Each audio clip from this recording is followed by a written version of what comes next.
Welcome back. Now we're going to finish up our tutorial on painting eyes. So the first thing we're going to do is we're going to keep it on multiply, but we're going to change to a soft brush. And yeah, that looks like a good size, about 35 pixels. And I'm going to keep that on multiply. I'm going to take that opacity way down though, because we're just going to build up some shadow. Alright, so let's set that around 19%. Sounds good. Okay, we've got that purple there. We probably don't want quite that purple. So let's choose one of these edge pixels so we get kind of a hybrid between the purple and the gray. There we go. I'm going to take that opacity down to about 10%.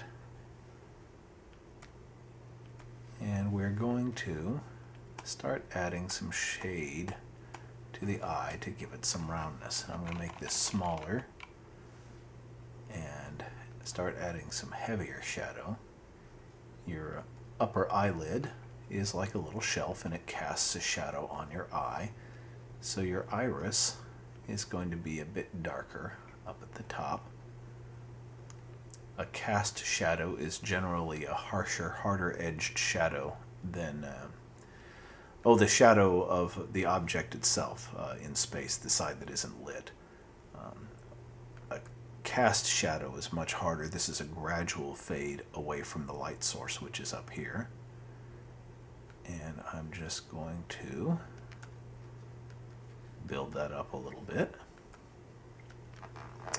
And let's do a little bit down here at the bottom to give it some definition. Remember, we're going to be doing the eyelids as a separate step, so I'm not too worried about this boundary yet. But I do want the eyelid to have, or the eye itself to have some of that reflected light I was talking about.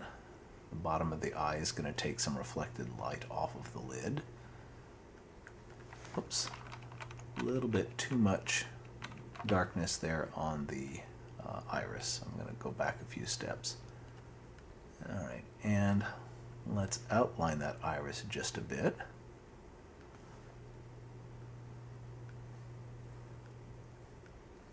Give it some definition. And let's put some striation into that eye. So I'm going to go to my blend tool right here.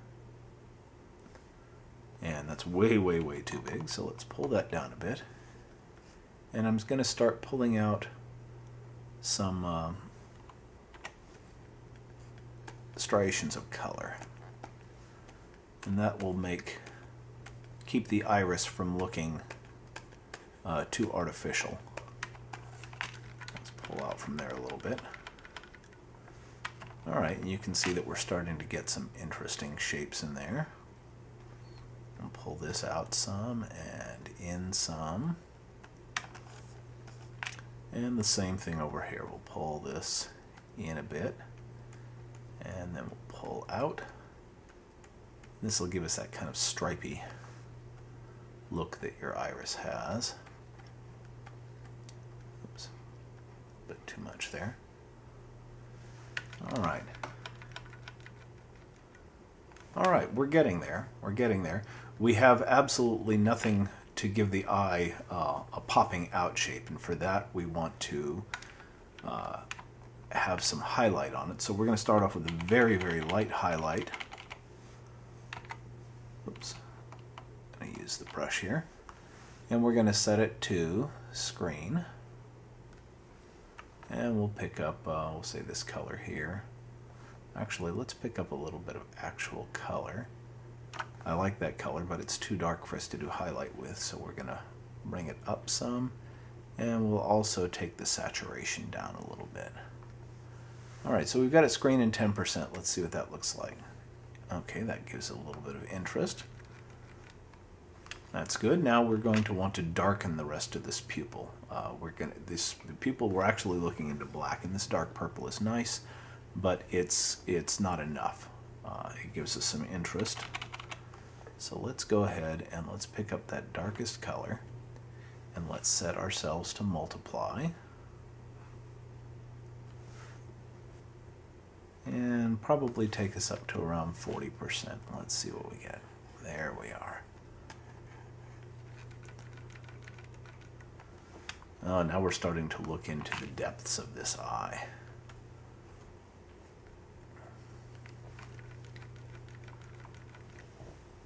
Alright, starting to look a little bit more spooky. Now we want to work on the actual highlights. Now, the highlight in the eye, the white part, you'll notice on my sketch, I used a very simplified, let's see, there we are. Let me see if I can pull up just the sketch. Let's get rid of the eyes here. Alright, you notice I used a very simplified dot dot and a streak of light. Your eye is reflecting the light sources in the room, primarily. The actual whole room is reflected in your eye, but at the distance we're going to be viewing this. This is not a painting of an eye, this is a painting of the figure. We don't want to get too realistic in there, or we're going to cause undue attention just to the eyes. You'll also notice that I have a row of lights here, like it's a bank of overhead lights. That's interesting, but it might be better going in the other direction. We have the light coming from this side. It should probably reflect with the strongest light over here. So let's go ahead and let's close those off, that sketch off again. And let's bring up the eyes. Now, for this, I'm going to want to use a very bright white highlight. And I might want to mess around with it a little bit, so I'm going to add yet another layer, and this will be eye highlight. And I hope I can get something I like by the time the time for the video runs out, otherwise you'll have to see it next time. We're going to want a harder edge. And I'm just going to try some experimentation. Let's pick up not a perfect white, but very close to a perfect white. Stay right about out there. I'm going to make that a bit smaller, and I'm going to change the opacity to 100%.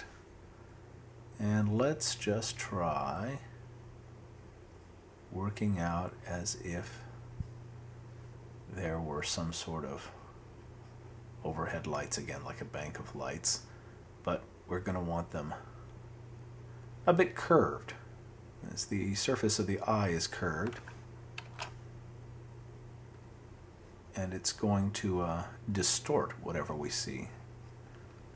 So let's do something like this, and we also want that to come over the iris. We don't want it just reflecting in the black, otherwise it looks unnatural.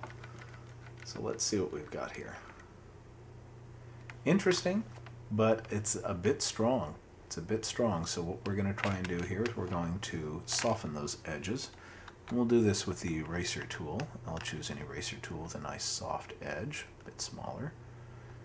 And, oops, too much. Let's go with about 30 or 40%.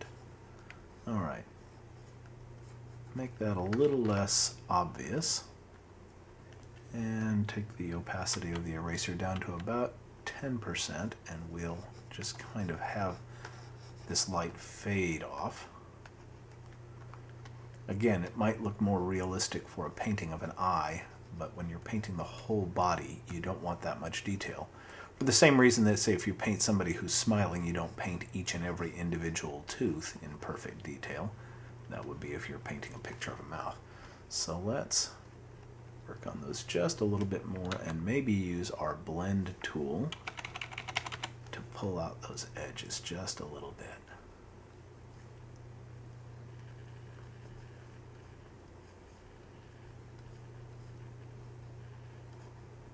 All right, let's see what that looks like.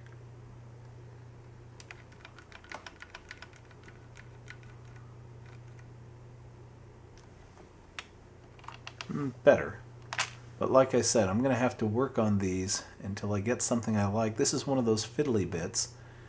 You can spend an awful lot of time on it, probably too much time. But the results pay off. So I'm going to leave us there. And when we come back next time, I'll show you how we're going to put on the eyelids.